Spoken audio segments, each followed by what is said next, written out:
என் உடலில் அருவருப்பான தழும்புகள் தோன்றியபோது என் கணவர் விவாகரத்து கொடுத்து என்னை வீட்டை விட்டு வெளியேற்றிவிட்டு வேறொரு திருமணம் செய்து கொண்டார். நான் தெருக்களில் அலைந்து திரிந்து கஷ்டப்பட்டேன். யாரும் எனக்கு வேலை கூட கொடுக்கவில்லை. ஒரு நாள் நான் ஒரு ஆடம்பரமான ஹோட்டலுக்குச் சென்றேன். வேலை கிடைப்பதற்காக என் உடலை நன்றாக மறைத்துக்கொண்டு அங்கு பாத்திரம் கழுவும் வேலையில் சேர்ந்தேன்.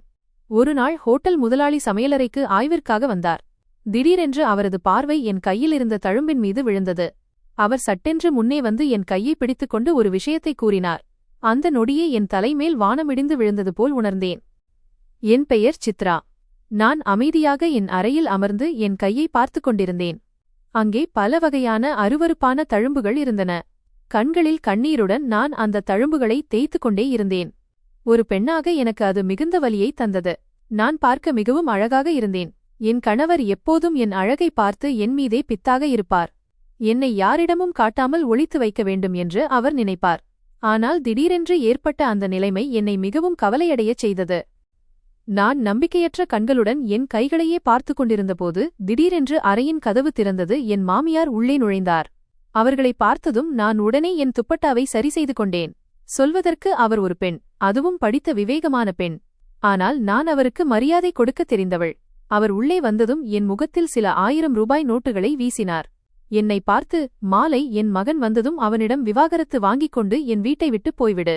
உனக்கு என்ன நோய் வந்திருக்கிறது என்று தெரியவில்லை. உன்னால் என் மகனுக்கும் அது தொற்றிக்கொள்ளும். உன்னுடைய இந்த செயல்களால் என் மகனுக்கு ஏதேனும் நேர்வதை நான் விரும்பவில்லை என்று கூறினார். அவர் சொன்னதை கேட்டு நான் உடனே, நீங்கள் சொல்வது எனக்கு புரியவில்லை, என்ன சொல்கிறீர்கள்? நான் மருத்துவரிடம் சென்று கொண்டிருக்கிறேன் என்றேன். நான் என் பேச்சை முடிப்பதற்குள் அவர் குறுக்கிட்டு, உனக்கு எய்ட்ஸ் வந்திருக்கிறது என்று எனக்கு தெரியும். உன்னை போன்ற பெண்கள் இந்த சமூகத்திற்கே ஒருவடு. இறைவன் உன்னை அழித்து எங்களை விட்டு தூரமாக்கட்டும். நீ இங்கே இருக்க முடியாது என்று நான் சொல்லிவிட்டேன். என் மகனுக்கும் நான் புரிய வைத்துவிட்டேன். அவன் உனக்கு விவாகரத்து கொடுத்து விடுவான். அதன் பிறகு நீ இந்த வீட்டை விட்டு போய்விட வேண்டும். இனி இந்த வீட்டில் உனக்கு இடமில்லை.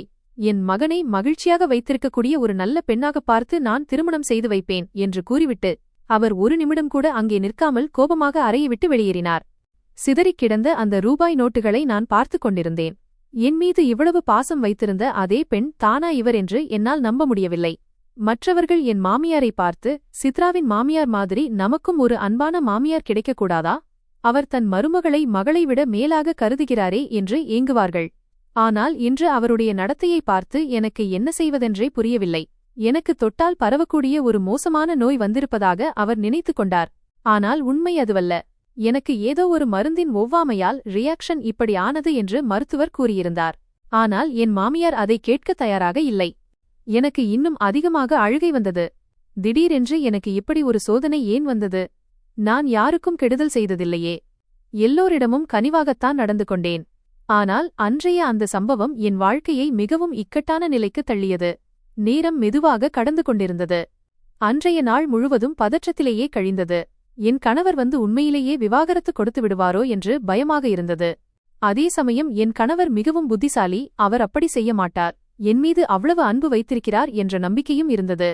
நான் இந்த சிந்தனையில் மூழ்கியிருந்தபோது அறையின் கதவு திறந்தது. என் கணவர் உள்ளே வந்தார். அவரை பார்த்ததும் என் முகத்தில் புன்னகை அரும்பியது. என் கண்களில் கண்ணீர் இருந்தாலும் அவர் முகத்தை பார்த்ததும் என் துக்கத்தையெல்லாம் மறந்தேன். நான் ஏதோ சொல்ல வருவதற்கு முன்பே அவர் பேசத் தொடங்கினார். என் அம்மா உனக்கு விவாகரத்து கொடுக்கும்படி சொல்லிவிட்டார். இப்போது நான் என் கடைசிச் சடங்கை செய்கிறேன்.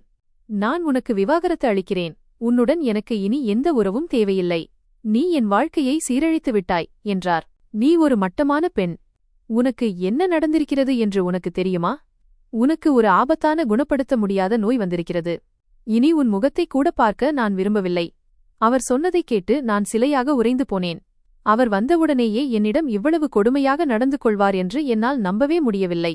சில நொடிகள் என்னால் எதுவுமே பேச முடியவில்லை. ஆனால் என் மூளை விழிப்புணர்வு பெற்றதும் நான் இருந்த இடத்திலிருந்து துடித்துப் போய் எழுந்து அவரை பார்த்து கத்தினேன். என்னிடம் இப்படி நடந்து கொள்ளாதீர்கள். இது அநீதி. இறைவன் உங்களை ஒருபோதும் மன்னிக்க மாட்டான். எனக்கு எய்ட்ஸ் இல்லை. மருந்துகளின் ஒவ்வாமையால் ரியாக்ஷன் தான் இப்படி ஆகியிருக்கிறது என்று மருத்துவர் சொல்லியிருக்கிறார். அதற்கு அவர், எந்த மருந்து? நீ எந்த மருந்தை சாப்பிட்டாய்? அதை மட்டும் எனக்குச் சொல் என்றார். அவர் கேட்ட விதம் எனக்கு ஆச்சரியத்தை தந்தது. அவர் தொடர்ந்து பேசினார்.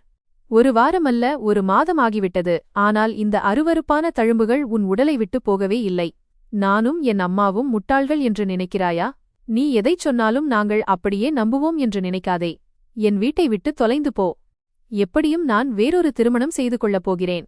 இந்த வீட்டில் இனி உனக்கு இடமில்லை. உன்னை போன்ற ஒரு பெண்ணுடன் இனி எனக்கு எந்த உறவும் தேவையில்லை. என் கௌரவத்தைப் பற்றி கவலைப்படாத உன்னுடன் நான் ஏன் வாழ வேண்டும்? எத்தனை ஆண்களுடன் நீ என்று அவர் பேசிக் கொண்டிருக்கும்போதே நான் அவர் அருகே சென்று அவர் கன்னத்தில் பலமாக ஒரு அறை கொடுத்தேன். உங்களுடைய அழுக்கான நாக்கால் என்னைப் பற்றி தவறாக ஏதேனும் பேசினால் நான் உங்களை மன்னிக்க மாட்டேன். அலோக், நீங்கள் எப்படி எனக்கு விவாகரத்து கொடுக்க முடியும்? நீங்களே என்னுடன் வந்தீர்கள். மருத்துவர் முழுமையாக பரிசோதனை செய்தார். என் இரத்த பரிசோதனை பிளட் டெஸ்ட் செய்யப்பட்டது. அதில் மருந்துகளின் ஒவ்வாமையால்தான் இப்படி ஆனது என்று தெளிவாகச் சொல்லப்பட்டிருந்தது. சில நாட்களுக்கு முன்புதான் காய்ச்சலுக்காக மருந்துகள் எடுத்தேன். ஒருவேளை அதனால் கூட இருக்கலாம். என்னை எப்படி கைவிட முடியும்? இந்த விவாகரத்தை நான் ஏற்க மாட்டேன். இது தவறு. உங்களுக்கு எதிராக நான் காவல் நிலையத்தில் புகார் அளிப்பேன் என்று கூறினேன். திடீரென்று அவர் அலமாரியை திறந்து என் பெட்டியை எடுத்து அதில் என் துணிகளை போடத் தொடங்கினார். என்னை பார்த்து, இந்த மரச்சாமான்கள், இந்த பொருட்கள் எல்லாம் என்னுடையது. உன் அம்மா உனக்குச் சீதனமாக இந்த ஒரு பெட்டியை மட்டும்தான் கொடுத்தார். இதோ உன் பொருட்களை இதில் வைத்து தருகிறேன். இங்கிருந்து போ. தேவையற்ற பேச்சுகளை நான் கேட்க விரும்பவில்லை. இப்போது நீ எனக்கு ஒரு சுமையாகிவிட்டாய். எனக்கு மனைவியாகப் போகிறவள் என் அம்மாவின் அறையில் அமர்ந்திருக்கிறாள். அவளுக்கு இந்த வீட்டில் உன் இருப்பு சிறிதும் பிடிக்கவில்லை. இதோ விவாகரத்து பத்திரங்கள். இதில் கையெழுத்து போட்டுவிட்டு இங்கிருந்து தொலைந்து போ. இதையெல்லாம் நான் முன்பே தயார் செய்துவிட்டேன். ஏனெனில் உன்னை இனி என்னால் சகித்துக் கொள்ள முடியாது என்றார். நான் அவரை வெறுமனே பார்த்துக் கொண்டிருந்தேன். அவர் ஒரு நிமிடம் கூட தாமதிக்காமல் என் பையை தயார் செய்து என் முன்னால் வீசினார். என் மீது இரக்கப்பட்டு சிறிது பணத்தையும் கொடுத்தார். பையை என் கையில் திணித்து என் கையை பிடித்து நேராக வெளியே இழுத்து வந்தார். அவர் செய்தவற்றைப் பார்த்து நான் அதிர்ச்சியில் உறைந்து போயிருந்தேன். என் மீது உயிரையே வைத்திருந்த அதே மனிதர்தான் இன்று என்னை வீட்டை விட்டு வெளியே தள்ளிக் கொண்டிருந்தார். நான் எதையும் உணரும் முன்பே அவர் என் பையை தூக்கி தெருவில் வீசினார். பிறகு என்னை வெளியே தள்ளிவிட்டு என் வீட்டு வாசலுக்கு வரவேண்டிய அவசியமில்லை. இன்று உன்னை அமைதியாக வெளியேற்றுகிறேன். அடுத்த முறை முழு தெருவிற்கு முன்னால் உன்னை அவமானப்படுத்துவேன். இப்போது உன் முகத்தைக் கொண்டு இங்கிருந்து ஓடிவிடு என்றார். நான் அவர் முகத்தையே பார்த்துக் கொண்டிருந்தேன். அவர் கதவை என் முகத்திலேயே சாத்தினார். அப்போதுதான் எனக்கு உணர்வு வந்தது. நான் கதவை தட்டிக்கொண்டே, கதவை திறங்கள். அலோக், நீங்கள் எனக்கு இப்படி செய்ய முடியாது. நான் உங்களை மன்னிக்க மாட்டேன். எனக்கு எய்ட்ஸ் இல்லை. இறைவனுக்காக என் பேச்சைக் கேளுங்கள். எனக்கு மருந்துகளின் ஒவ்வாமைதான் ஏற்பட்டது என்று கத்தினேன். ஆனால் அவரிடமிருந்து எந்த பதிலும் வரவில்லை. என் இதயம் மிக வேகமாக துடித்தது. என் நிலையை என்னால் புரிந்து கொள்ளவே முடியவில்லை. கண்கள் தாரை தாரையாக கண்ணீர் வடித்தன. உலகம் என்னைச் சுற்றி சுழல்வது போல் இருந்தது. அவர் என்னை விட்டுவிட்டு வேறொரு பெண்ணை ஏற்றுக்கொள்வதைப் பற்றி எப்படி நினைக்க முடியும்? அவருக்காக நான் என் தாய் தந்தையருடன் சண்டையிட்டேன். அவருக்காக நான் என் வீட்டினரை எதிர்த்து நின்றேன். எனக்கு இந்த மனிதரைத்தான் திருமணம் செய்ய வேண்டும் என்று ஒற்றைக்காலில் நின்றேன். பிறகு எப்படி அவரால் எனக்கு இப்படி ஒரு அநீதியை இழைக்க முடிந்தது? இதையெல்லாம் நினைக்கும்போதே என் உயிர் போவது போல் இருந்தது. நான் அங்கேயே தரையில் அமர்ந்து அழுது கொண்டிருந்தேன். என்னால் என் தாய் வீட்டிற்கும் திரும்பிச் செல்ல முடியாத நிலை இருந்தது. என் அம்மா ஒரு முறையல்ல பலமுறை என்னை எச்சரித்திருந்தார். உன் கணவன் உனக்கு துணையாக இருக்கிறார் என்றால் நீ அழகாக இருப்பதால் மட்டுமே அவர் உன்னை விரும்புகிறார். உன் அழகில் ஒரு சிறு களங்கம் ஏற்பட்டாலும் அவர் உன்னை விட்டுவிடுவார் என்று. இன்று என் அம்மாவின் வார்த்தைகள் அப்படியே உண்மையாகிவிட்டன. நீண்ட நேரம் தரையில் அமர்ந்து என் விதியை நினைத்து அழுது கொண்டிருந்தேன். அங்கே சென்று வருபவர்கள் என்னை ஒரு விசித்திரமான பொருளை பார்ப்பது போல் உற்று பார்த்தனர். இதற்கு மேல் அங்கே அமர்ந்திருக்க என்னால் முடியவில்லை. என் பொருட்களை எடுத்துக்கொண்டு அமைதியாக என் கணவரின் வீட்டை விட்டு வெளியேறி மெயின் ரோட்டிற்கு வந்தேன். வாகனங்கள் அங்கும் இங்கும் சென்று கொண்டிருந்தன. என் கணவர் கொடுத்த சுமார் 8000 முதல் 10,000 ரூபாய் பணம் என்னிடம் இருந்தது. ஆனால் அடுத்து என்ன செய்வது என்று என்னால் முடிவு எடுக்க முடியவில்லை. என் அம்மா வீட்டிற்கு செல்வதா அல்லது சாலையிலேயே அமர்ந்து அழுது கொண்டிருப்பதா? வெகுநேரம் யோசித்த பிறகு என் அம்மா வீட்டிற்கே செல்ல முடிவெடுத்தேன். நான் ஒரு ஆண் அல்ல. இரவு முழுவதும் சாலையிலேயே கழிக்க எனக்கு பயமாக இருந்தது. ஒரு பெண்ணால் தனியாக தெருவில் இரவு பொழுதை கழிக்க முடியாது. ஒரு ரிக்ஷாவை நிறுத்தி என் அம்மா வீட்டின் முகவரியைச் சொல்லி அதில் ஏறிக்கொண்டேன். என் மனதில் பல எண்ணங்கள் ஓடிக்கொண்டிருந்தன. அம்மாவும் அப்பாவும் என்னை ஏற்றுக்கொள்வார்களா? அல்லது என் அண்ணன் என்னை கேலி செய்வானா? திருமணத்தின் போது நான் எல்லோருடனும் சண்டை போட்டிருந்தேன். அதனால் இப்போது யாரும் என்னுடன் பேசுவதில்லை. என் கணவர் மற்றும் மாமியாரின் அன்பில் நான் மூழ்கி கிடந்தபோது என் தாய் தந்தையரின் பிரிவு எனக்கு தெரியவில்லை. ஆனால் இப்போது இந்த உலகம் என்னை கைவிட்டபோது எனக்கு என் பெற்றோரின் நினைவு மட்டுமே வந்தது. நீண்ட பயணத்திற்குப் பிறகு நான் என் வீட்டை அடைந்தேன். ரிக்ஷாக்காரருக்கு பணம் கொடுத்துவிட்டு என் வீட்டு வாசலில் நின்று கதறி அழுதேன். 2 வருடங்களுக்கு முன்பு இந்த வாசலை கடக்கும்போது இனி இங்கே திரும்பி வரமாட்டேன். என் வாழ்நாள் முழுவதையும் என் கணவர் வீட்டிலேயே கழிப்பேன் என்று உறுதியாக இருந்தேன்.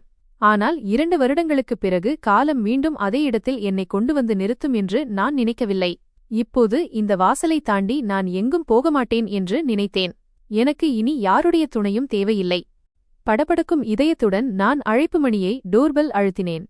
சில வினாடிகளுக்குப் பிறகு என் அண்ணி கதவை திறந்தார். என்னை பார்த்ததும் முகத்தை சுளித்துக்கொண்டு அவர் உள்ளே சென்றுவிட்டார். நான் நின்ற இடத்திலேயே சிலையாக உறைந்து நின்றேன். உள்ளே செல்வதா அல்லது வாசலிலிருந்தே திரும்பிவிடுவதா என்று எனக்கு புரியவில்லை. அவருடைய நடத்தையிலிருந்தே உள்ளே எனக்கு என்ன மரியாதை கிடைக்கும் என்பது எனக்கு புரிந்தது. மனதை தேற்றிக்கொண்டு அமைதியாக உள்ளே நுழைந்தேன். வரவேற்பறையில் என் அம்மா, அப்பா, அண்ணன் மற்றும் அண்ணி அமர்ந்திருந்தார்கள். நான் அனைவருக்கும் வணக்கம் சொன்னேன். உடனே என் அம்மா கோபமாக எழுந்து நின்றார். அங்கேயே நில். வீட்டிற்குள் நுழைய வேண்டிய அவசியமில்லை. உனக்கு என்ன நோய் வந்திருக்கிறது என்று உன் மாமியார் ஃபோன் செய்து சொல்லிவிட்டார். உன்னை என் மகள் என்று சொல்லவே எனக்கு வெட்கமாக இருக்கிறது. நீ உன் கணவரை மட்டுமே காதலித்தாய் என்று நினைத்தேன். ஆனால் நீ இவ்வளவு கீழ்த்தரமானவள் என்று நான் கனவில் கூட நினைக்கவில்லை என்றார். அவர் சொன்னதை கேட்டு துடித்துப் போய் நான் சொன்னேன், அம்மா, அவர்கள் சொன்னது போன்ற எந்த நோயும் எனக்கு இல்லை. கடவுள் மீது ஆணையாக சொல்கிறேன், என்னுடன் மருத்துவமனைக்கு வாருங்கள். எனக்கு ஒரு மருந்தின் ஒவ்வாமையால் ரியாக்ஷன் தான் இப்படி ஆனது என்று மருத்துவர் சொல்வார். ஆம், அதன் காரணமாகவே என் உடலில் இந்த தழும்புகள் வந்துள்ளன. அதற்காக எனக்கு ஒரு கொடிய நோய் வந்துவிட்டது என்று அர்த்தமில்லை. நான் பேசி முடிப்பதற்குள் என் அண்ணி கத்தினார். இங்கே நின்று பேசுவதற்கு கூட உனக்கு தகுதி இல்லை. அதனால் இங்கிருந்து கிளம்புவதுதான் உனக்கு நல்லது. எனக்கு சிறிய பெண் குழந்தைகள் இருக்கிறார்கள், மகன்களும் இருக்கிறார்கள். கடவுளே, உன்னால் அவர்களுக்கு ஏதும் ஆகிவிடக் கூடாது. உன்னால் என் குழந்தைகளுக்கு இந்த துன்பம் ஏற்பட்டால் நான் என்ன செய்வேன்? இங்கிருந்து போ.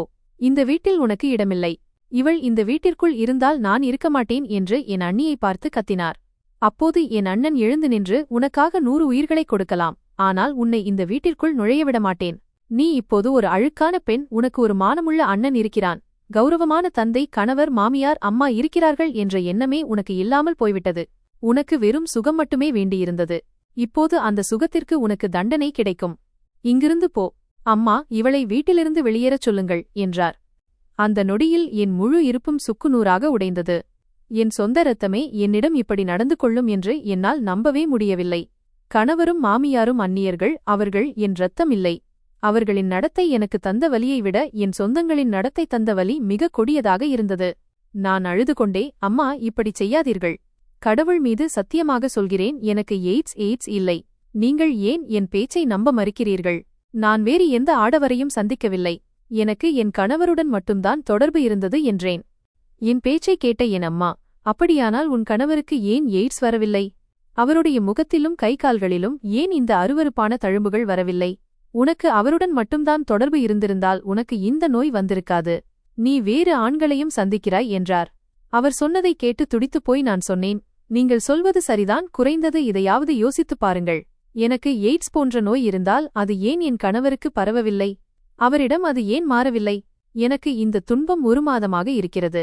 நாங்கள் இருவரும் ஒன்றாகத்தான் இருந்தோம். ஒருவருக்கொருவர் பொருட்களை பகிர்ந்து கொண்டோம். அவர் என் அருகில் வந்திருக்கிறார். எதையாவது கொஞ்சம் யோசித்துப் பாருங்கள் என்றேன். நான் இன்னும் ஏதோ சொல்ல வருவதற்குள் என் அண்ணி குறுக்கிட்டார். அம்மா, இவள் எவ்வளவு நேரம் இங்கே நிற்கிறாளோ அவ்வளவு தூரம் கிருமிகள் பரவும். இவளை இங்கிருந்து அனுப்பிவிடுங்கள். நினைத்தாலே எனக்கு பயமாக இருக்கிறது. இவள் சென்ற பிறகு வீடு முழுவதையும் கழுவ வேண்டும் என்றார். என் அம்மா உடனே, ஆமாம், இங்கிருந்து போ. உன் தேவையற்ற பேச்சுகளை நான் கேட்க விரும்பவில்லை. இங்கே சிறு குழந்தைகள் இருக்கிறார்கள். இந்த வீட்டில் அவர்களுக்கு ஏதேனும் ஆகிவிட்டால் நாங்கள் என்ன செய்வோம்? வெளியே போ என்றார். அவர்கள் சொன்னதைக் கேட்டு நான் என் அப்பாவை பார்த்தேன். அவர் அமைதியாக அமர்ந்திருந்தார்.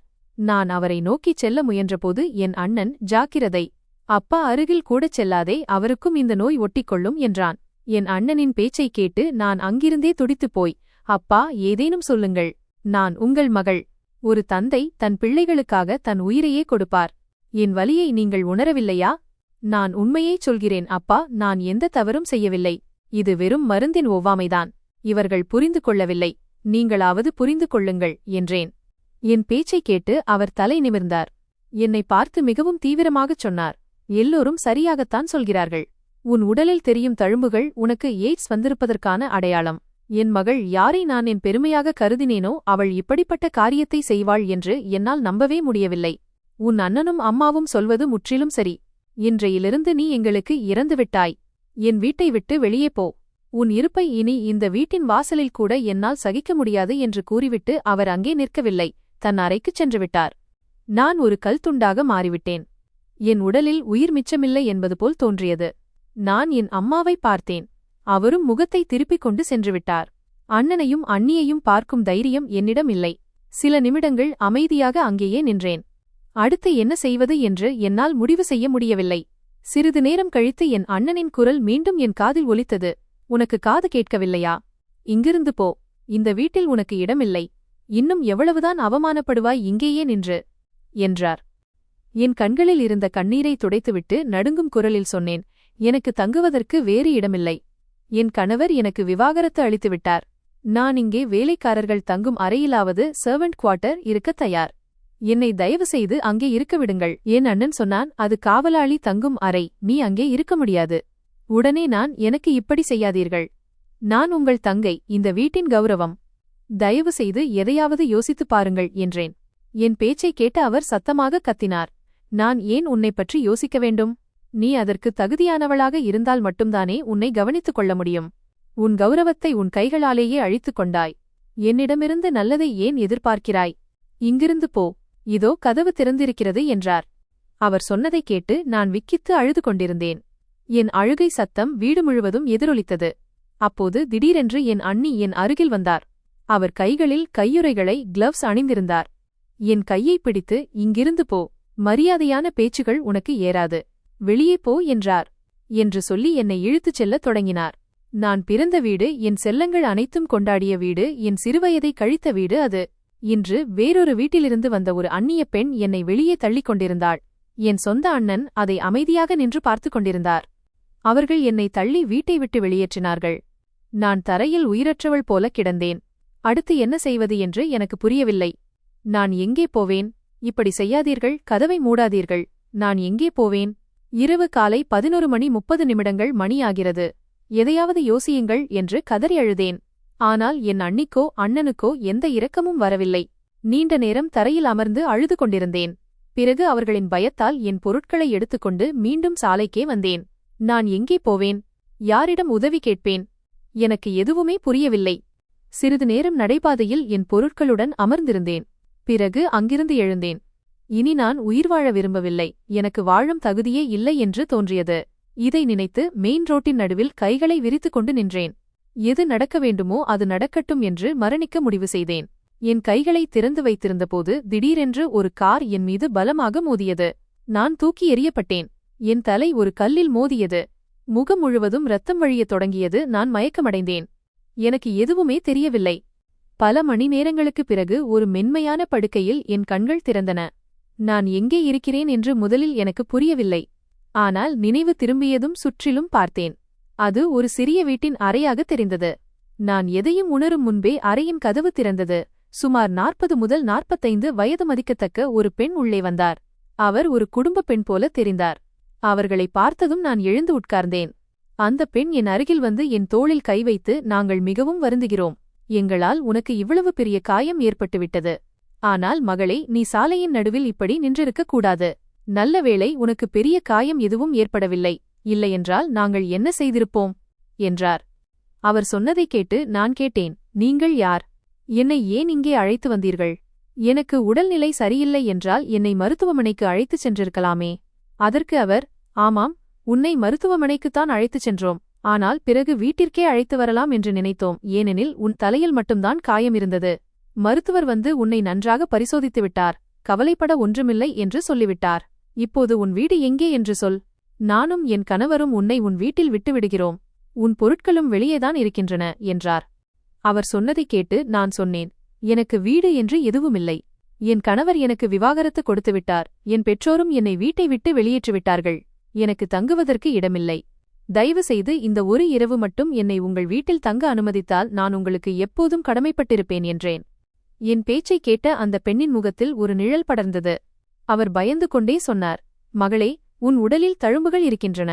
என் மகன் அதை பார்த்துவிட்டு, இது ஏதோ கொடிய நோயின் அடையாளம் என்று சொன்னான். உன்னை இன்று இரவு இங்கே தங்க வைக்க முடியாது. உன்னால் இந்த மெத்தை விரிப்புகளையும் பெட்ஷீட்ஸ் நான் தூக்கி எறிய வேண்டியிருக்கும். நான் உன்னை அசுத்தமானவள் என்று சொல்லவில்லை. ஆனால் உன்னை வீட்டில் வைத்திருக்க என் பிள்ளைகளும் கணவரும் அனுமதிக்க மாட்டார்கள் என்றார். அவர் சொன்னதைக் கேட்டு நான் அழுது கொண்டே சொன்னேன், ஆன்ட்டி, எனக்கு அப்படிப்பட்ட எந்த நோயும் இல்லை.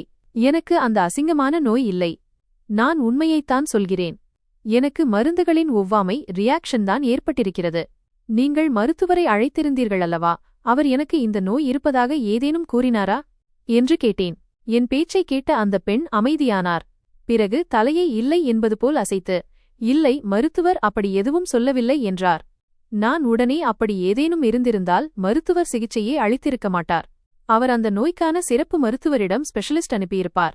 பெரும்பாலான மருத்துவர்கள் அத்தகைய நோயாளிகளை பார்க்கக்கூட விரும்புவதில்லை. நான் சத்தியமாகச் சொல்கிறேன், இது வெறும் மருந்துகளின் எதிர்வினைதான். உங்களுக்கு நம்பிக்கை இல்லையென்றால் மீண்டும் அதே மருத்துவரை அழையுங்கள். ஆன்ட்டி, என் உடல்நிலை சரியில்லை. நான் வெளியே எங்கே போவேன்? எனக்கு தங்குவதற்கு இடமில்லை. இதற்கு பதிலாக நான் உங்களுக்கு பணம் தருகிறேன். இன்று ஒரு இரவு தங்குவதற்கு 2000 ரூபாய் தருகிறேன். என் கணவர் எனக்கு சிறிது பணம் கொடுத்திருக்கிறார். நான் எந்த விடுதியிலும் ஹோட்டல் தங்க விரும்பவில்லை. அங்கே நான் பாதுகாப்பாக இருக்க மாட்டேன். உங்களை பார்த்தால் எனக்கு ஒரு மூத்த சகோதரியைப் போன்ற உணர்வு ஏற்படுகிறது என்று உணர்ச்சிவசப்பட்டு பேசினேன். என் பேச்சைக் கேட்ட அந்த பெண் அமைதியாக இருந்தார். பிறகு என்னை பார்த்து, நான் என் கணவரிடமும் மகனிடமும் பேசுகிறேன். அவர்கள் அனுமதித்தால் நீ இங்கே தங்கலாம், இல்லையென்றால் மகளே, என்னை மன்னித்துவிடு என்று கூறிவிட்டு அறையை விட்டு வெளியேறினார். அவர் சென்ற பிறகு நான் அழுது கொண்டே இருந்தேன். இந்த உலகில் மனிதனின் மதிப்பு ஒரு காயமடைந்த வீரனைப் போன்றதுதான். காயமடைந்தவனை இந்த உலகம் ஏற்றுக்கொள்வதில்லை என்பதை இன்று நான் ஆழமாக உணர்ந்தேன். சிறிது நேரம் கழித்து அந்த பெண் திரும்பி வந்து, சரி, நீ இங்கே தங்கலாம். என் மகனும் கணவரும் சம்மதித்துவிட்டார்கள். ஆனால் காலை விடிந்ததும் நீ இங்கிருந்து கிளம்பிவிட வேண்டும். அதன் பிறகு நீ எங்கே போவாய் என்பது எங்கள் பொறுப்பல்ல. கவலைப்படாதே. உன் தலையில் பலமான காயமில்லை, லேசான சிராய்ப்புதான். இரத்தம் வந்ததால் கட்டுப்போடப்பட்டிருக்கிறது. மருந்துகள் கொடுக்கப்பட்டுவிட்டன. ஏதேனும் சாப்பிடுகிறாயா என்று கேட்டார். அவர் சொன்னதைக் கேட்டு நான் தலையசைத்து மறுத்தேன். கைகூப்பி அவருக்கு நன்றி கூறி, உங்களுக்கு மிகவும் நன்றி, நான் எப்போதும் உங்களுக்கு கடமைப்பட்டிருப்பேன். நான் இப்போது சிறிது ஓய்வெடுக்க விரும்புகிறேன் என்றேன். அவர் சரி என்று கூறி கதவை மூடினார். நான் அழுது கொண்டே அங்கே படுத்துக் கொண்டேன். ஒரே நாளில் என் உலகமே அழிந்துவிட்டது. என் கணவர் விவாகரத்து அளித்தார். என் மாமியார் என்னிடமிருந்து முகத்தை திருப்பிக் கொண்டார். என் சொந்தப் பெற்றோர் என்னிடம் பேசக்கூட விரும்பவில்லை. என் மீது உயிரையே வைத்திருந்த என் அண்ணன் இன்று என் முகத்தை கூட பார்க்க விரும்பவில்லை. அவன் மனைவி என்னை தன் கைகளால் வீட்டை விட்டு வெளியேற்றும்போது அவன் அமைதியாக இருந்தான். இதையெல்லாம் நினைக்கையில் என் உடல் நடுங்கியது.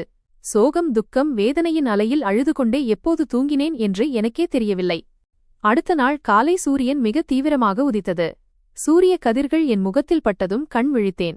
சிறிது நேரம் அமைதியாக படுக்கையிலேயே கிடந்தேன். தலையில் ஏற்பட்ட காயத்தால் எனக்கு காய்ச்சல் வந்திருந்தது. என் உடல் முழுவதும் உடைந்து போயிருந்தது. எழுந்து உட்கார முயன்றேன். ஆனால் உடலில் சுத்தமாக தெம்பில்லை. இங்கிருந்து இப்போது கிளம்ப வேண்டுமே என்று நினைக்கும்போதே உயிர் போவது போல் இருந்தது. எழுந்து கதவு வரை 2 அடி எடுத்து வைக்கக்கூட என் உடலில் சக்தி இல்லை. சிறிது நேரம் கழித்து அறையின் கதவு திறந்தது. அந்த பெண் உள்ளே வந்தார். அவருக்கு பின்னால் ஒரு வாலிபனும் ஒரு நடுத்தர வயது மனிதரும் இருந்தனர். அவர்கள் மூவரும் என் அருகில் வந்து மரியாதையாக வணக்கம் சொன்னார்கள். நான் வணக்கத்திற்கு பதிலளித்துவிட்டு தலையணையின் உதவியுடன் எழுந்து உட்கார்ந்தேன். அந்த பெண் என்னை பார்த்து, இப்போது உங்கள் உடல்நிலை எப்படி இருக்கிறது என்று கேட்டார். நான் தலையசைத்து மறுத்து, எனக்கு காய்ச்சல் வந்திருக்கிறது. தலை மிகவும் கனமாக இருக்கிறது. உடல் வலிக்கிறது. என்னால் இன்று ஒரு நாள் மட்டும் இங்கே இருக்க முடியுமா என்று கேட்டேன். நான் மேற்கொண்டு ஏதோ சொல்ல வருவதற்கு முன்பே அந்த வாலிபன் குறுக்கிட்டு, இல்லை, நீங்கள் இங்கே இருக்க முடியாது. உங்களுக்கு இருக்கும் நோய் உங்களை இங்கே இருக்க அனுமதிக்காது என்றான். நீங்கள் உங்கள் பொருட்களை எடுத்துக்கொண்டு இங்கிருந்து கிளம்புவதுதான் நல்லது. உங்கள் பணம் அனைத்தும் உங்கள் பையிலேயே இருக்கிறது. 1 ரூபாய் கூட குறையவில்லை. எழுந்து நில்லுங்கள். என் அம்மாவை நீங்கள் ஏமாளி என்று நினைத்து விட்டீர்கள். நேற்று இரவு அவர்களை ஏமாற்றி இங்கே தங்கிவிட்டீர்கள். ஆனால் இனி 1 நிமிடம் கூட உங்களை இங்கே இருக்க விடமாட்டேன். அவன் மேற்கொண்டு ஏதோ சொல்ல வருவதற்குள் அந்த பெண், மரியாதை குறைவாக நடக்காதே, நான் அவரிடம் பேசிக் கொண்டிருக்கிறேன் அல்லவா என்றார். அதற்கு அவன், அம்மா, நீங்கள் அமைதியாக இருங்கள். உங்கள் அப்பாவித்தனத்தை பயன்படுத்திக் கொண்டு யாரோ ஒருவர் இப்படி நம் வீட்டிற்குள் நுழைவதை என்னால் அனுமதிக்க முடியாது. நீங்கள் இங்கிருந்து கிளம்புவதுதான் உங்களுக்கு நல்லது என்றான். அந்த இளைஞனின் பேச்சைக் கேட்டு எனக்கு அழுகை முட்டியது. வாழ்க்கை இப்படி ஆகுமென்று நான் கனவிலும் நினைக்கவில்லை. ஆனால் என்ன செய்ய முடியும்? காலம் இவ்வளவு மோசமாக மாறி சொந்தங்களை கைவிட்ட பிறகு அந்நியர்கள் இப்படித்தான் நடத்துவார்கள். நான் தலையசைத்து சம்மதித்துவிட்டு துணிச்சலை வரவழைத்துக் கொண்டு எழுந்தேன். ஆனால் தலை அவ்வளவு பலமாக சுற்றியது. அந்த நொடியே நான் மயக்கமடைந்து அங்கேயே விழுந்தேன். காலத்தின் வேகம் எப்போதும் நின்றதில்லை, நிற்கப் போவதும் இல்லை. நான் கண் விழித்தபோது இரவு 10 மணி ஆகியிருந்தது. நான் அதே படுக்கையில் கிடந்தேன். சிறிது நேரம் அமைதியாக படுத்திருந்தேன். இப்போது உடல் சற்று லேசாக உணர்ந்தேன். காலையில் இருந்தது போன்ற பலவீனம் இப்போது இல்லை. நான் அமைதியாக எழுந்து அறையின் கதவு வரை வந்தேன். கதவை திறந்து வெளியே வந்தபோது அங்கே புல்வெளியில் அந்த தம்பதியினர் அமர்ந்திருந்தார்கள். என்னை பார்த்ததும் அவர்கள் எழுந்து நின்றனர். அந்த பெண் உடனே ஓடி வந்து என்னை பிடித்துக்கொண்டு, மருத்துவர் வந்திருந்தார் மகளே, உனக்கு வெறும் மருந்துகளின் ஒவ்வாமை ரியாக்ஷன் தான் என்று அவர் கூறிவிட்டார். உனக்கு எய்ட்ஸ் இல்லை. என் மகன் உன்னை தவறாக புரிந்து கொண்டான். நீ ஓய்விடு, உன் உடல்நிலை இன்னும் சரியாகவில்லை என்றார். அதற்கு நான், உங்களுக்கு மிகவும் நன்றி. 2 நாட்கள் உங்கள் வீட்டில் என்னை வைத்திருந்தீர்கள், ஆனால் இனி நான் இங்கே இருக்க மாட்டேன். நான் செல்ல விரும்புகிறேன் என்றேன். அப்போது பின்னால் இருந்தவர் என்னிடம், ஆனால் உங்கள் கணவர் விவாகரத்து கொடுத்துவிட்டார் என்றும் வீட்டை விட்டு வெளியேற்றிவிட்டார்கள் என்றும் சொன்னீர்களே, பிறகு நீங்கள் எங்கே போவீர்கள்? இப்போது இரவு காலை 10:30 மணி ஆகிறது என்றார். அவர் சொன்னதை கேட்டு நடுங்கும் குரலில் நான் சொன்னேன், எனக்கு தெரியாது, ஆனால் ஏதேனும் ஒரு ஏற்பாடு செய்தாக வேண்டும். எவ்வளவு காலம்தான் நான் உங்கள் வீட்டில் இருக்க முடியும்? என் பேச்சை கேட்ட அவர், ஒரு காரியம் செய்யுங்கள், இன்று ஒரு இரவு மட்டும் இங்கேயே தங்குங்கள். காலை விடிந்ததும் நீங்கள் கிளம்பலாம், நாங்கள் எதுவும் சொல்ல மாட்டோம். உண்மையில் நாங்கள் மிகவும் வருந்துகிறோம், காரணமே இல்லாமல் காலையில் உங்களை அவ்வளவு பேசிவிட்டோம். உங்களுக்கு எந்த நோயும் இல்லை. அப்படி நினைப்பவர்கள் அறிவற்றவர்கள் என்று மருத்துவர் கூறினார். இது வெறும் மருந்துகளின் எதிர்வினைதான். ஒரு நல்ல தோல் மருத்துவரிடம் ஸ்கின் ஸ்பெஷலிஸ்ட் காண்பியுங்கள், எல்லாம் சரியாகிவிடும் என்றார். நான் எதுவும் பேசாமல் அமைதியாக உள்ளே சென்றேன். கடந்த 24 மணி நேரத்தில் எனக்கு நேர்ந்தவை என் உள்ளத்திலிருந்த அனைத்து ஆசைகளையும் கொன்றுவிட்டன. முதலில் ஒரு நல்ல மருத்துவரிடம் சென்று சிகிச்சை பெற வேண்டும் என்றுதான் நினைத்தேன். ஆனால் இப்போது என்னையே நான் மாய்த்துக் கொள்ளலாமா என்ற எண்ணம் மேலோங்கியது. கணவன் கைவிட்டான். மகளைப் போல் நேசித்த மாமியார் முகம் திருப்பிக் கொண்டார். என் சொந்த தந்தை என்னை பார்க்கக்கூட விரும்பவில்லை. என் அண்ணன் அவன் மனைவி என்னை வெளியே தள்ளும்போது அமைதியாக பார்த்து கொண்டிருந்தான். எனக்கு வாழத் தகுதி இருக்கிறதா? இதை நினைத்து நான் அழுது கொண்டே இருந்தேன். இரவு முழுவதும் அப்படியே கழிந்தது. அடுத்த நாள் காலை 11 மணிக்கு அவர்களுடன் காலை உணவு சாப்பிட்டுவிட்டு என் வாழ்க்கையை தீர்மானிக்க அந்த வீட்டிலிருந்து கிளம்பினேன். நான் எங்கு செல்ல வேண்டும், எங்கே போகிறேன் என்று எனக்கே தெரியவில்லை. எப்படிப்பட்ட மனிதர்களை நான் சந்திப்பேன் என்பதும் தெரியாது. ஆனால் ஏதேனும் ஒரு வேலை செய்து என் வாழ்க்கையை நடத்த வேண்டும் என்று என் மனதிற்குள் உறுதி பூண்டேன். இப்போது ஏதேனும் செய்தே ஆக வேண்டும். எனக்கான சிகிச்சையையும் நான் மேற்கொள்ள வேண்டும். என்னிடம் பணம் இருந்தது. என் கணவர் கொடுத்த பணத்தில் 1 ரூபாயை கூட நான் இன்னும் செலவழிக்கவில்லை. அந்த வீட்டில் 1 பைசா கூட குறையவில்லை. நீண்ட நேரம் நான் சாலைகளிலேயே அலைந்து கொண்டிருந்தேன். பிறகு ஒரு கடையில் ஒரு பெரிய போர்வையை சதார் வாங்கி என் முகம் மற்றும் உடல் முழுவதையும் நன்றாக மறைத்துக் கொண்டேன். நான் எங்கும் யாருடைய கண்ணிலும் படக்கூடாது என்பதில் உறுதியாக இருந்தேன். நான் ஒரு பெரிய ஆடம்பரமான ஹோட்டலை நோக்கிச் சென்றேன். அங்கே எனக்கு தங்குவதற்கு இடமும் வேலை செய்ய வாய்ப்பும் கிடைக்கும் என்ற நம்பிக்கையில் சென்றேன். இறைவன் நான் நினைத்தது போலவே வழிவகுத்தார். நான் உள்ளே சென்று வேலையைப் பற்றி பேசியபோது பாத்திரம் கழுவும் வேலை எனக்கு கிடைத்தது. அத்துடன் அங்கேயே தங்குவதற்கு இடமும் கிடைத்தது. அங்கே பல ஊழியர்கள் தங்கியிருந்தனர். அவர்களில் 2 பெண்கள் மட்டுமே இருந்தனர். மற்றவர்கள் அனைவரும் ஆண்கள். அதைப் பற்றி நான் கவலைப்படவில்லை. எனக்கு தங்குவதற்கு ஒரு இடம் மட்டுமே தேவையாக இருந்தது. அவர்கள் கைகளையும் கால்களையும் முழுமையாக மறைக்கும் சீருடையை கொடுத்தார்கள். முகத்தை நான் முகக்கவசம் மாஸ்க் கொண்டு மறைத்துக் கொண்டேன். அவர்களுக்கு அதில் எந்த பிரச்சனையும் இல்லை. என் உடலில் அந்த தழும்புகள் லேசாக தெரிந்தன. ஆனால் நான் என்னை மறைத்துக் கொள்ளவே விரும்புவதாக அவர்களிடம் கூறிவிட்டேன். மாதம் 13,000 ரூபாய் சம்பளத்திற்கு நான் வேலையில் சேர்ந்தேன். நான் மிகவும் நேர்மையாக வேலை செய்தேன். பாத்திரங்களை மின்னும் அளவிற்கு தேய்த்து கழுவினேன். நாள் முழுவதும் பாத்திரம் கழுவுவதிலேயே நேரம் கழிந்தது. கைகள் வலிக்கும். ஆனால் வேறு வழியின்றி அனைத்தையும் சகித்துக் கொண்டேன். இன்று காலையிலிருந்தே என் உடல்நிலை ஒரு மாதிரியாக இருந்தது. இங்கே வேலைக்கு சேர்ந்து 2 வாரங்கள் ஆகிவிட்டன. ஆனால் நான் இன்னும் மருத்துவரிடம் செல்லவில்லை. எனக்கு விடுப்பு கிடைக்கவே இல்லை. இறைவனுக்கு நன்றி, அந்த தழும்புகள் மேற்கொண்டு அதிகமாகவில்லை, அப்படியே இருந்தன. இன்று நான் அமைதியாக என் வேலையை செய்து கொண்டிருந்தபோது ஹோட்டல் முதலாளி சமையலறையை பார்வையிட வருகிறார் என்ற அறிவிப்பு வந்தது. அனைவரும் தங்கள் இடங்களை சரிசெய்து கொண்டனர். மேலாளர் என்னிடம் வந்து, உங்கள் கையுறைகளை கிளவ்ஸ் கழற்றுங்கள். நீங்கள் உங்களை மறைத்துக் கொள்ள விரும்புவதை நாங்கள் அறிவோம். ஆனால் இன்று நீங்கள் கொஞ்சம் ஒத்துழைக்க வேண்டும். ஹோட்டல் முதலாளி இத்தகைய விஷயங்களில் மிகவும் கண்டிப்பானவர். அவர் இதை அனுமதிக்க மாட்டார் என்றார். அவர் சொன்னதைக் கேட்டு நான் மிகவும் பயந்தேன். நடுக்கத்துடன் கையுறைகளை கழற்றினேன். என் கையில் 2 தழும்புகள் இருந்தன. அது அவர் கண்ணில் பட்டுவிடுமோ என்று நான் அஞ்சினேன். நேரம் வேகமாக ஓடியது. அரை மணி நேரம் கழித்து மேலாளர் வந்து, சார் வருகிறார் என்று கூறினார். அனைவரும் தங்கள் வேலையில் மும்முரமாக இருந்தனர். நான் கவனமாக பாத்திரங்களை கழுவினேன். அவர் உள்ளே வந்ததும் அனைவரும் எழுந்து நின்று அவருக்கு வணக்கம் சொன்னார்கள். நானும் அவரை பார்த்து வணக்கம் சொல்லிவிட்டு மீண்டும் பாத்திரம் கழுவத் தொடங்கினேன். அந்த முதலாளி மிகவும் கனிவான குணம் கொண்டவராக தெரிந்தார். அவருடைய பார்வை என்மீது விழுந்தது. அவர் என்னை பார்த்து, இந்த பெண் புதிதாக வந்திருப்பவர் போல தெரிகிறது. நான் சொல்வது சரிதானே என்று கேட்டார். மேலாளர் என்னை பற்றி விளக்கத் தொடங்கினார். என் இதயம் வேகமாக துடித்தது. ஏனோ எனக்கு ஒருவித பதற்றம் ஏற்பட்டது. அவர் என்னை நோக்கி வந்து கொண்டிருந்தார். என் இதயத் துடிப்பு இன்னும் அதிகமானது. அவர் ஏதோ சொல்ல வருவதற்குள் திடீரென்று என் கையை பிடித்துக் கொண்டார். நான் சட்டென்று திரும்பினேன். அவர் என்னை பார்த்து, உங்கள் பெயர் சித்ராதானே என்றார். மேலாளர் என் பெயரை அவரிடம் சொல்லவே இல்லை. அவர் எப்படி சொல்கிறார் என்று நான் திகைத்துப் போனேன். நான் தலையசைத்தேன். பிறகு அவர், இந்த தழும்புகள் எதனால் வந்தவை என்று உங்களுக்கு தெரியுமா என்று கேட்டார். நான் மெதுவாக, சார், இது மருந்தின் ஒவ்வாமையால் ரியாக்ஷன் வந்தது. நான் சிகிச்சை பெற்று வருகிறேன். எனக்கு எய்ட்ஸ் நோய் இல்லை என்றேன். அவர் சிரித்துக்கொண்டே என்னை பார்த்து, ஆம், இது எய்ட்ஸ் நோய்க்கான தழும்புகள் இல்லை. நீங்கள் அந்த நோயின் தழும்புகளை பார்த்திருக்கவே மாட்டீர்கள். உண்மையில் நான் உங்களிடம் சில விஷயங்களை பேச வேண்டும். என் அறைக்கு கேபின் வாருங்கள், அங்கே அமர்ந்து பேசலாம் என்றார். அவருடைய குரல் தடுமாறிக் கொண்டிருந்தது. அவர் அமைதியாக இருப்பது போல் நடித்தாலும் அவர் என்னை நன்றாக அறிந்திருக்கிறார் என்பது அவர் முகத்திலேயே தெரிந்தது. அவர் யார் என்று எனக்கு தெரியவில்லை. நான் அமைதியாக அவருக்கு பின்னால் சென்றேன். அனைவரும் என்னை ஆச்சரியத்துடன் பார்த்தார்கள். ஹோட்டல் முதலாளி ஒரு பாத்திரம் கழுவும் பெண்ணை தனது அறைக்கு அழைப்பது ஆச்சரியமான விஷயம்தானே. நான் பயந்து கொண்டே அறைக்குள் நுழைந்தேன். நான் ஏதோ சொல்ல வருவதற்குள் அவர் அறையின் கதவை பூட்டிவிட்டு திடீரென்று என் முன்னால் மண்டியிட்டார்.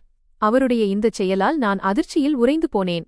அவர் என்னை நோக்கி நகர்ந்து வந்து, நீ என்னை தண்டிப்பதற்காகத்தானே இங்கே வந்திருக்கிறாய். என் பாவங்களை எல்லோருக்கும் முன்னால் வெளிச்சம் போட்டு காட்டத்தானே வந்திருக்கிறாய். உண்மையை சொல்.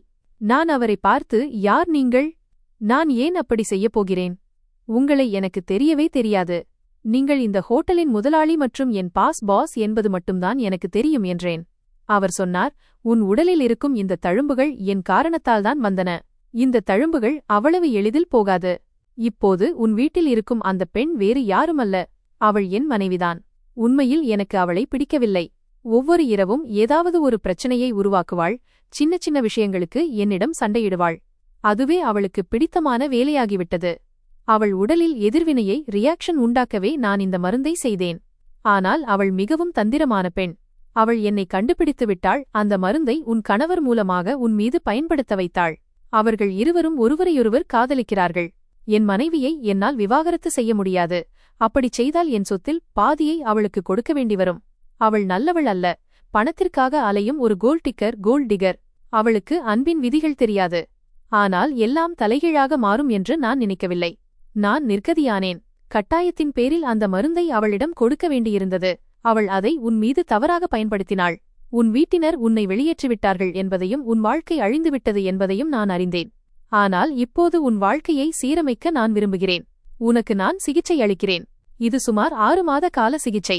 நீ மீண்டும் குணமடைந்து விடுவாய். பிறகு நான் உன்னை திருமணம் செய்து கொள்வேன். உனக்கு சம்மதமா என்றார். நான் சட்டென்று கேட்டேன், நீங்கள் என்ன சொல்கிறீர்கள்? உங்கள் மனைவி பணத்தாசை பிடித்தவள் என்கிறீர்கள். ஆனால் என் கணவரிடம் பணமே இல்லையே. அதற்கு அவர், உன் கணவரிடம் பணம் இல்லைதான். ஆனால் அவன்தான் அவளுடைய முதல் காதல். அவர்கள் இருவரும் கல்லூரியிலிருந்தே காதலித்து வருகிறார்கள். என் மனைவி சாதாரண பெண் அல்ல. அவளிடம் நிறைய பணம் இருக்கிறது. நானும் பணத்திற்காக இல்லாமல் என் மீது அன்பு செலுத்தும் ஒரு பெண்ணையே விரும்புகிறேன் என்றார். சிறிது நேரம் என்னால் எதுவுமே பேச முடியவில்லை. நான் அங்கிருந்து எழுந்தேன். அப்போது அவருக்கு எந்த பதிலும் சொல்லவில்லை. ஹோட்டல் முதலாளி விக்ரம் அவர்கள் எனக்கு சிகிச்சை அளிக்கத் தொடங்கினார். அவர் எனக்கு ஒரு பிளாட் ஃபிளாட் வாங்கிக் கொடுத்தார். அங்கேயே நான் தங்கியிருந்தேன். 6 மாதங்கள் எனக்கு சிகிச்சை நடந்தது. என் நோயை குணப்படுத்த நான் போராடினேன். பிறகு அவர் திருமணத்திற்கான விருப்பத்தை தெரிவித்தார். என் முகத்திலிருந்த தழும்புகள் மறைந்துவிட்டன. என் உடலில் ஒரு தழும்பு கூட இல்லை. நான் மீண்டும் பழையபடி அழகான பெண்ணாக மாறினேன். பிறகு விக்ரம் அவர்கள் என்னை திருமணம் செய்து கொண்டார். திருமணத்திற்குப் பிறகு என் குடும்பத்தினர் எவ்வளவு தவறாக இருந்தார்கள் என்பதைச் சொல்வதற்காக ஒருமுறை என் வீட்டிற்குச் சென்றேன். என் அண்ணன், என் அம்மா, அப்பா மற்றும் என் அண்ணி கூட என்னிடம் மன்னிப்பு கேட்டார்கள். ஆனால் நான் யாரையும் மன்னிக்கவில்லை. அவர்களின் காரணத்தால் நான் அனுபவித்த துன்பங்களை இறைவன் மட்டுமே அறிவான். நான் அந்த வீட்டிற்கு சென்று எனக்கு தங்குவதற்கு இடம் கொடுத்த அந்த பெண்ணின் குடும்பத்திற்கு பல பிரார்த்தனைகளை செய்தேன். என் மனம் மிகவும் மகிழ்ச்சியடைந்தது. அவர்களுக்கு நான் பண உதவியும் செய்தேன். என் கணவர் விக்ரம் அந்த வாலிபனுக்கு தனது ஹோட்டலில் வேலையும் கொடுத்தார். வாழ்க்கை திடீரென்று மாறிவிட்டது. எனக்கு எதைப் பற்றியும் கவலை இல்லை. அந்த மனிதர் என் மீது எல்லையற்ற அன்பு செலுத்தினார். நானும் அவரை மனதார நேசித்தேன். ஏனென்றால் எனக்கு தெரியாத ஒரு உண்மையை அவர் எனக்கு காட்டினார். என் கணவர் அலோக் என்னை நேசிப்பதாக நான் நினைத்தேன். ஆனால் அது உண்மையில்லை. விக்ரம் மூலமாக என் கண்ணில் கட்டப்பட்டிருந்த திரை விலகியது. அவர் திருமண விருப்பத்தைச் சொன்ன பிறகு என் வாழ்க்கை ஒரு புதிய திசையை நோக்கி திரும்பியது. ஆனால் உண்மையைச் சொல்லப்போனால் உண்மை கதை அதன் பிறகுதான் தொடங்கியது. நான் ஆம் என்று சொன்ன பிறகும் என் மனம் முழுமையாக அமைதியடையவில்லை. நான் இரவு முழுவதும் என் அறையில் அமர்ந்திருந்தேன். ஜன்னல் வழியாக காற்று வீசிக்கொண்டிருந்தது. என் வாழ்க்கை இவ்வளவு மாறுமா என்று நான் யோசித்துக் கொண்டிருந்தேன். என் கடந்த காலம் என்னை விட்டுப் போய்விடுமா? பயமின்றி புகாரின்றி உடைந்த உணர்வுகளை மறைக்காமல் மீண்டும் ஒருவரின் கையை பிடிக்க முடியுமா? பிறகு காலை வேளையில் விக்ரம் மெதுவாக கதவை தட்டி, சித்ரா, காலை உணவு தயாராக இருக்கிறது, வந்து சாப்பிடு என்றார். அவருடைய குரலைக் கேட்டு நானே வியந்தேன். இதற்கு முன்பு அவர் இவ்வளவு கனிவாக அழைத்ததில்லை. ஒருவேளை நான் பின்வாங்கி விடுவேனோ என்ற பயம் இப்போது அவரிடம் விலகியிருக்கலாம். நான் கீழே சென்றபோது அவர் மேஜையில் பரோட்டாக்களை வைத்திருந்தார். தானும் அங்கே நின்று என்னையே பார்த்து கொண்டிருந்தார். யாரோ ஒருவரை முதல் முறையாக பார்ப்பது போல அவர் என்னை பார்த்து கொண்டிருந்தார். நான் அமர்ந்ததும் அவர் தட்டை முன்னே நகர்த்தி மிகவும் மெதுவாகச் சொன்னார், சித்ரா, உனக்கு எதைக் கண்டாவது பயம் ஏற்பட்டால் என்னிடம் சொல்லிவிடு, நான் பார்த்துக்கொள்கிறேன். அந்த நொடியில் நான் அவர் பேசுவதை கவனிக்கவில்லை. ஒரு மனிதனின் இதயத்தில் எந்த வஞ்சகமும் இல்லாமல் உண்மையும் நேர்மையும் மட்டுமே இருக்கும்போது அவர் எவ்வளவு அழகாகத் தெரிகிறார் என்பதை நான் உணர்ந்து கொண்டிருந்தேன். அன்றைய தினத்திலிருந்துதான் எனக்கான உண்மையான மாற்றம் தொடங்கியது. வீடு முழுவதும் ஒரு புதிய காற்று வீசுவது போன்ற உணர்வு ஏற்பட்டது. அவர் ஒவ்வொரு விஷயத்திலும் என் கருத்தை கேட்கத் தொடங்கினார். எங்காவது செல்ல வேண்டுமென்றால் முதலில் என்னிடம் உன்னால் வர முடியுமா அல்லது ஓய்வெடுக்கிறாயா என்று கேட்பார். முதல் முறையாக நான் ஒருவரின் இடத்தில் வெறும் நபராக இல்லாமல் முழு கௌரவமாக மதிக்கப்படுவதை உணர்ந்தேன். ஆனால் என் சிரமங்கள் அவ்வளவு எளிதாக முடிந்துவிடவில்லை. சில நாட்களிலேயே அக்கம் பக்கத்து பெண்களின் பேச்சுகள் என் காதுகளை எட்டின. ஒருத்தி சொன்னால், பாருங்கள், தழும்புகள் மறைந்துவிட்டன, அதனால் இப்போது இரண்டாவது வாழ்க்கையைத் தொடங்குகிறாள். மற்றொருத்தி சொன்னால், இவளை கடவுள்தான் காப்பாற்றினார், இல்லையென்றால் இவளைப் போன்ற பெண்கள் எதற்கும் உதவாமல் போயிருப்பார்கள். ஆரம்பத்தில் எனக்கு எரிச்சலாக இருந்தது. ஆனால் பிறகு நானே எனக்குள் சொல்லிக்கொண்டேன், சித்ரா, நீ எவ்வளவு துன்பங்களை அனுபவித்திருக்கிறாய் என்பதன் மதிப்பை இந்த வார்த்தைகள் தீர்மானிக்க முடியாது. நான் அவர்களை தவிர்த்து நடக்கத் தொடங்கினேன். ஆனால் அவரிடமிருந்து எதையும் மறைக்க முடியவில்லை. ஒரு மாலை வேளையில் விக்ரம் என்னிடம் வந்து சொன்னார், யாராவது உன்னிடம் ஏதேனும் சொன்னால் நேரடியாக என்னிடம் சொல், உன்னை காயப்படுத்த நினைப்பவன் எவனுக்கும் நான் பதில் சொல்வேன். அவர் குரலில் கோபத்தை விட என் மீதான அக்கறையும் பயமுமே அதிகமாக இருந்தது. மெல்ல மெல்ல என் தன்னம்பிக்கை திரும்பியது. நான் புதிய விஷயங்களை கற்கத் தொடங்கினேன். வீட்டை நிர்வகிப்பது, உறவுகளை கையாளுவது, என் மனதிலுள்ள விஷயங்களை பேசுவது என அனைத்தும் மாறியது. இனி பயந்து வாழமாட்டேன் என்றும் என் கதையை நானே எழுதுவேன் என்றும் எனக்குள் சத்தியம் செய்து கொண்டேன். ஏனெனில் இப்போது நான் தனியாள் இல்லை. ஒரு நாள் அவர் சொன்னார், சித்ரா, நீ உன் படிப்பை தொடர வேண்டும் என்று நான் விரும்புகிறேன். நான் வியப்படைந்தேன். ஏனென்றால் நான் பல வருடங்களுக்கு முன்பே படிப்பை கைவிட்டுவிட்டேன். அவர் சொன்னார், வாழ்க்கை உன்னிடமிருந்து பலவற்றை பறித்துவிட்டது. இப்போது நீ எதை விரும்புகிறாயோ அதை அடைய வேண்டும் என்று நான் ஆசைப்படுகிறேன். உலகில் உங்களை அவர்களுக்கு ஏற்றவாறு மாற்ற நினைப்பவர்கள் பலர் கிடைப்பார்கள். ஆனால் உங்களுக்கு ஏற்றவாறு உங்களை வலிமையாக்க நினைப்பவர்கள் மிகக் குறைவானவர்களே. அவர் எனக்காக விண்ணப்ப படிவத்தை நிரப்பினார், கட்டணம் செலுத்தினார், என் கையை பிடித்துச் சொன்னார், இனி உன்னால் படிக்க முடியும், என் சித்ரா யாருக்கும் சளைத்தவள் இல்லை என்று நான் பெருமையாகச் சொல்வேன். அன்றுதான் என் உள்ளே ஒரு புதிய சித்ராவை நான் உணர்ந்தேன். அவள் உடைந்தவளோ அல்லது அழுபவளோ இல்லை, முன்னேறத் துடிப்பவள். அன்று இரவு மாடியில் படுத்து ஆகாயத்தை பார்த்து கொண்டிருந்தேன். குளிர்ந்த காற்று என் கன்னங்களில் மோதியது.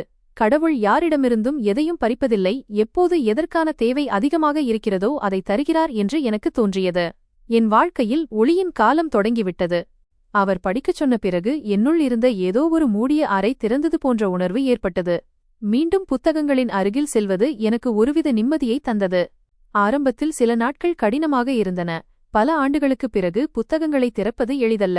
ஆனால் ஒவ்வொரு காலையிலும் அவர் தேநீர் கொடுத்துவிட்டு, இன்றைய சவால் என்ன என்று கேட்பார். அந்த ஒரு வரி எனக்கு மருந்தைக் காட்டிலும் அதிக சக்தியை தந்தது. நான் படிக்கும்போது நான் தனிமையில் இருப்பதை உணரக்கூடாது என்பதற்காக அவர் என் அருகில் அமர்ந்து அமைதியாக தன் வேலையை பார்ப்பார். சில நேரங்களில் அவர் தவறான கேள்விகளை கேட்பார். அப்போது நான் சிரித்து விடுவேன், ஏனெனில் படிப்பது அவரை விட எனக்குத்தான் அதிகம் புரிந்தது. இத்தகைய சிறிய தருணங்கள் என் இதயத்தில் மென்மையான ஒளியைப் போல பதியத் தொடங்கின. ஒரு நாள் நான் சமையலறையில் இருந்தபோது விக்ரம் பின்னால் வந்து கேட்டார், சித்ரா, வாழ்க்கை இப்போது எவ்வளவு நன்றாக இருக்கிறது என்று நீ எப்போது யோசிப்பாய்? நான் திரும்பி அவரை பார்த்தேன். அவருடைய கண்களில் நான் இன்னும் கடந்த காலத்திலேயே சிக்கிக் கொண்டிருக்கிறேனா என்ற கேள்வி இருந்தது. நான் மெதுவாகச் சொன்னேன், வாழ்க்கை வெறும் வலியை மட்டும் தருவதில்லை, சில நேரங்களில் அந்த வலியை துடைக்கும் மனிதர்களையும் தருகிறது என்பதை இப்போது நான் உணரத் தொடங்கியிருக்கிறேன். அவர் புன்னகைத்துச் சொன்னார், இதைத்தான் நான் கேட்க விரும்பினேன். படிப்பைத் தவிர வீட்டில் இன்னும் பல மாற்றங்கள் ஏற்பட்டன. இப்போது அக்கம்பக்கத்து பெண்கள் என்னை கேலி செய்வதில்லை, ஏனென்றால் நான் உடைந்து அமர்ந்திருக்கும் பெண் இல்லை என்பது அவர்களுக்கு புரிந்துவிட்டது. நான் என்னை மீண்டும் நிலைநிறுத்திக் கொண்டிருக்கிறேன். அவருடைய துணையால் என் தன்னம்பிக்கை நாள்தோறும் வளர்ந்தது. அவர் என் வாழ்க்கையில் வராமல் இருந்திருந்தால் இன்றும் நான் ஒரு மூலையில் அமர்ந்து என்னையே குற்றவாளியாக கருதிக் கொண்டு அழுது கொண்டிருப்பேன் என்று சில நேரங்களில் யோசிப்பேன். ஒரு மாலை வேளையில் அவர் அலுவலகத்திலிருந்து திரும்பியபோது அவர் கையில் ஒரு சிறிய பெட்டி இருந்தது. நான் அவரிடம், இது என்ன என்று கேட்டேன். அவர், திறந்து பார் என்றார். நான் அதை திறந்தபோது உள்ளே ஒரு வெள்ளிக் கொலுசு இருந்தது. மிகவும் எளிமையானது, ஆனால் நான் அதையே பார்த்துக் கொண்டிருக்கும் அளவுக்கு அவ்வளவு அழகாக இருந்தது. அவர் சொன்னார், சித்ரா, பெரிய பெரிய நகைகள் உன்னை மகிழ்விக்குமா என்று எனக்கு தெரியாது. ஆனால் இந்த கொலுசு உன் கால்களில் இருந்தால், நீ எடுத்து வைக்கும் ஒவ்வொரு அடியிலும் நான் உன்னுடன் இருக்கிறேன் என்ற உணர்வு உனக்கு ஏற்படும் என்று நினைத்தேன். நான் அவரை அப்படியே பார்த்துக் கொண்டிருந்தேன், ஏனென்றால் அவருடைய வார்த்தைகளில் பகட்டு இல்லை, உண்மை இருந்தது. உண்மை எப்போதும் இதயத்தை விழிப்படையச் செய்யும். அவர் என்னை ஒரு சுமையாக கருதவில்லை, மாறாக தன் இதயத்தில் வைத்து ஒரு பாதுகாப்பான வாழ்க்கையை தர விரும்பும் ஒரு நபராக என்னை பார்க்கிறார் என்பதை நான் உணர்ந்தேன். சில நாட்களுக்குப் பிறகு அவர் திருமணத்தைப் பற்றி பேசுவதை தவிர்க்கத் தொடங்கினார். நான் எந்தவிதமான அழுத்தத்தையும் உணரக்கூடாது என்று அவர் நினைத்திருக்கலாம். நான் என் சொந்த விருப்பப்படி அனைத்தையும் தீர்மானிக்க வேண்டும் என்று அவர் விரும்பினார். ஒருநாள் நான் படித்துக் கொண்டிருந்தபோது அவர் மெதுவாக, சித்ரா, ஒரு கேள்வி கேட்கட்டுமா என்றார். நான் சரி என்றேன். அவர் கேட்டார், நாளை நான் உன் பெற்றோரிடம் சென்றால் நீ என்னுடன் வருவாயா? நான் புத்தகத்தை மூடிவிட்டு அவரை பார்த்தேன். அது ஒரு கேள்வி மட்டுமல்ல, அது ஒரு நம்பிக்கை. அதைக் கேட்டதும் என் இதயத்தில் ஒருவிதமான இதமான உணர்வு பரவியது. நான் சொன்னேன், நிச்சயமாக நான் வருவேன், ஏனென்றால் இப்போது எனக்கு எதைக் கண்டும் பயமில்லை. அவர் பெருமூச்சு விட்டுவிட்டுச் சொன்னார், சித்ரா, நீ என் வாழ்க்கையின் ஒரு பகுதியாக மட்டுமல்ல, என் பெயரின் ஒரு பகுதியாகவும் மாற வேண்டிய நேரம் வந்துவிட்டது என்று நினைக்கிறேன். அவர் சொன்னதைக் கேட்டு என் இதயம் படபடத்தது. அந்த அறை முழுவதும் அந்த வார்த்தைகள் மட்டுமே எதிரொலிப்பது போல் இருந்தது. அன்று இரவு என்னால் தூங்க முடியவில்லை. ஒரு மனிதன் எப்படி நாம் உடைந்து போவதற்கு காரணமாக இருக்க முடியுமோ, அதேபோல் மற்றொரு மனிதன் நாம் மீண்டும் ஒன்றிணைவதற்கு காரணமாக இருக்க முடியும் என்பதைப் பற்றி நான் சிந்தித்துக் கொண்டிருந்தேன். வாழ்க்கை ஒவ்வொரு கணமும் மாறுகிறது, நாம் மட்டும் நம்பிக்கையை கைவிடக்கூடாது. அடுத்த நாள் காலை விக்ரம் சொன்னார், தயாராகு, இன்று நாம் உன் வீட்டிற்கு செல்கிறோம். என் இதயம் மிக வேகமாக துடித்தது. நான் தயாரானேன். முதல் முறையாக கண்ணாடியில் என்னை பார்த்து புன்னகைத்தேன். நாங்கள் இருவரும் என் வீட்டை அடைந்தபோது இது வெறும் என் முடிவு மட்டுமல்ல, என் முழு வாழ்க்கைக்குமான ஒரு பரீட்சை என்று எனக்கு தோன்றியது. கதவு திறந்ததும் என் அம்மா முதலில் அவரை பார்த்தார், பிறகு என்னை பார்த்தார்.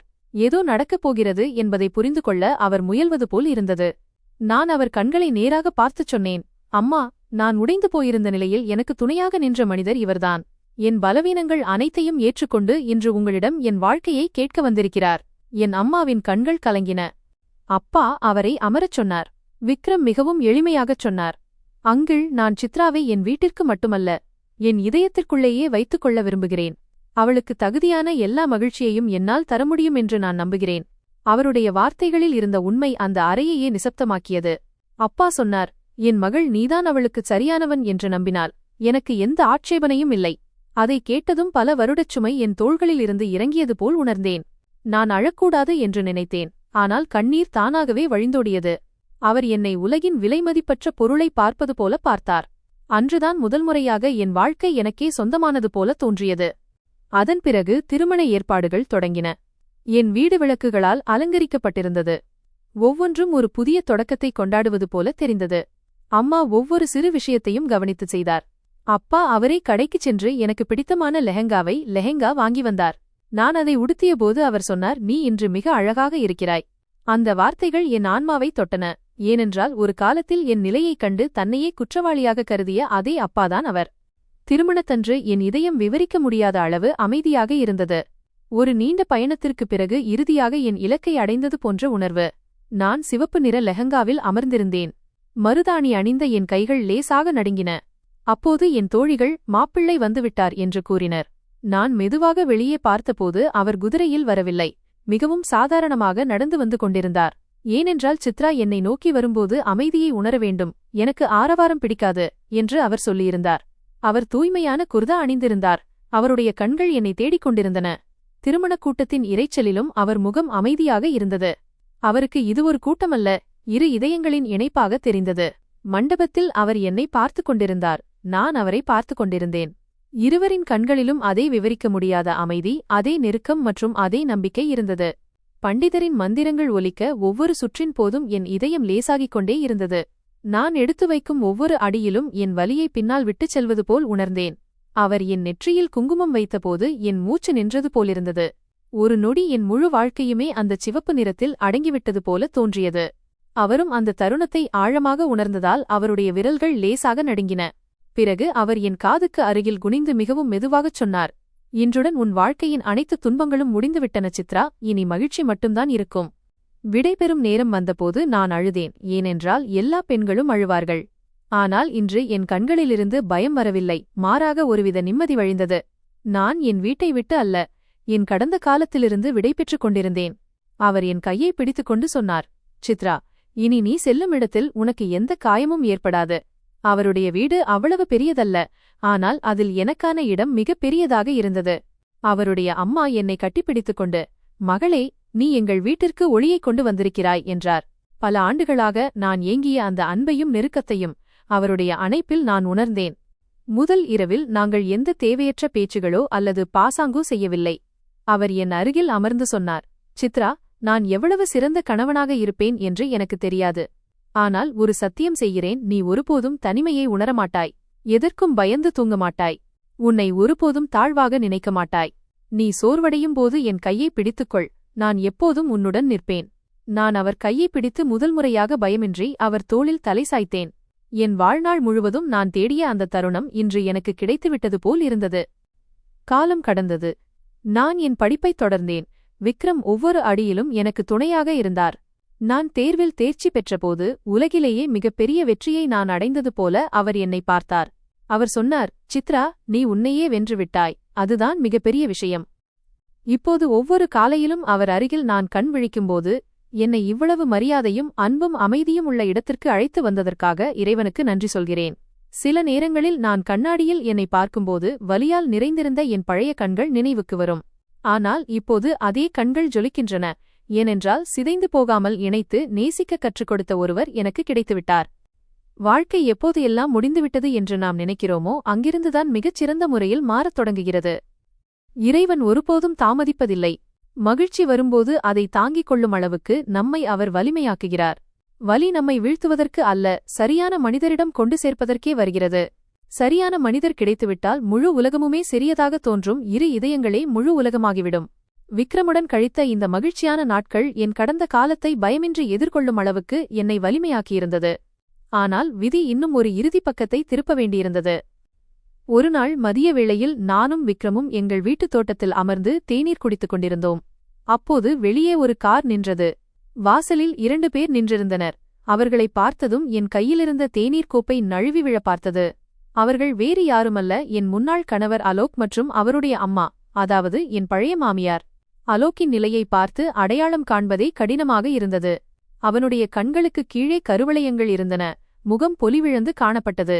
ஒரு காலத்தில் என் மீது அதிகாரம் செலுத்திய அவருடைய அம்மா இன்று மிகவும் பரிதாபமாக தெரிந்தார்கள். என்னை பார்த்ததும் அலோக்கின் அம்மா என் காலில் விழுந்தார். சித்ரா, எங்களை மன்னித்துவிடு மகளே, உனக்கு நாங்கள் செய்த கொடுமைக்கு எங்களுக்கு தண்டனை கிடைத்துவிட்டது என்று கதறி அழுதார். அலோக் அமைதியாக நின்றான். அவனுடைய கண்கள் தரையை விட்டு எழவில்லை.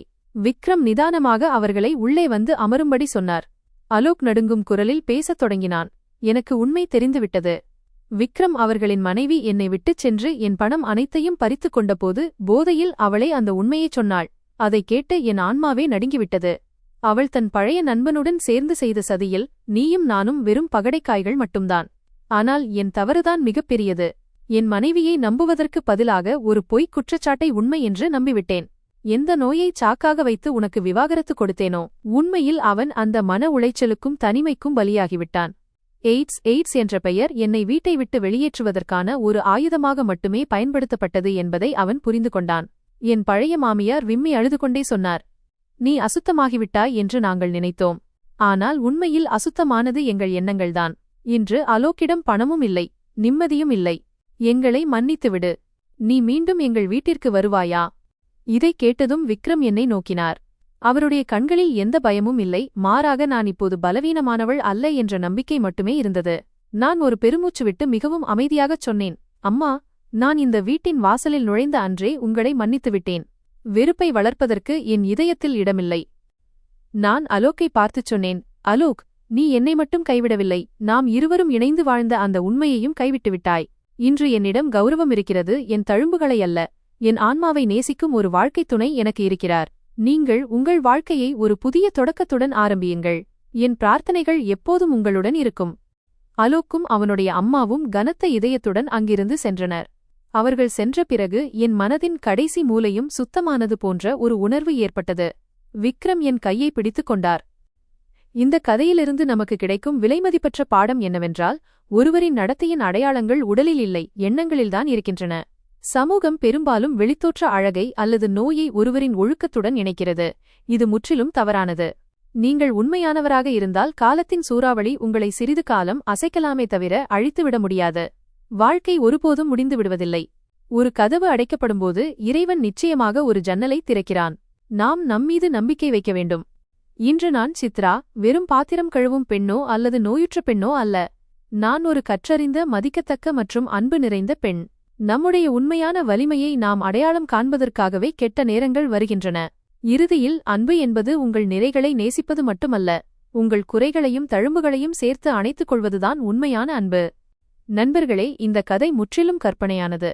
இதில் காட்டப்பட்டுள்ள அனைத்து கதாபாத்திரங்கள், இடங்கள், சம்பவங்கள் மற்றும் உரையாடல்கள் பொழுதுபோக்கு மற்றும் உத்வேகத்திற்காக மட்டுமே வழங்கப்பட்டுள்ளன. உயிருடன் இருப்பவர்கள் அல்லது இறந்தவர்கள், உண்மையான குடும்பம் அல்லது சம்பவங்களுடன் ஏதேனும் ஒற்றுமை இருந்தால் அது தற்செயலானது மட்டுமே. எந்தவொரு சமூகம், வர்க்கம், பெண் அல்லது குடும்பத்தின் உணர்வுகளையும் புண்படுத்துவது எங்கள் நோக்கமல்ல. எனவே நண்பர்களே, இன்றைய இந்த கதை உங்களுக்கு எப்படி இருந்தது என்பதை மறக்காமல் கமெண்ட் மூலம் சொல்லுங்கள். இதுபோன்ற கதைகளை கேட்க எங்கள் சேனலான டிஆர் ஹிந்தி கஹானியை டிஆர் ஹிந்தி கஹானி சப்ஸ்கிரைப் செய்யுங்கள் மற்றும் இந்த கதையை லைக் செய்யுங்கள். அத்துடன் இதை பகிருங்கள். மேலும் நண்பர்களே, இந்த கதையை நீங்கள் எந்த நகரத்திலிருந்து கேட்கிறீர்கள் என்பதையும் உங்கள் நகரத்தின் பெயரை கமெண்டில் குறிப்பிடவும். நன்றி.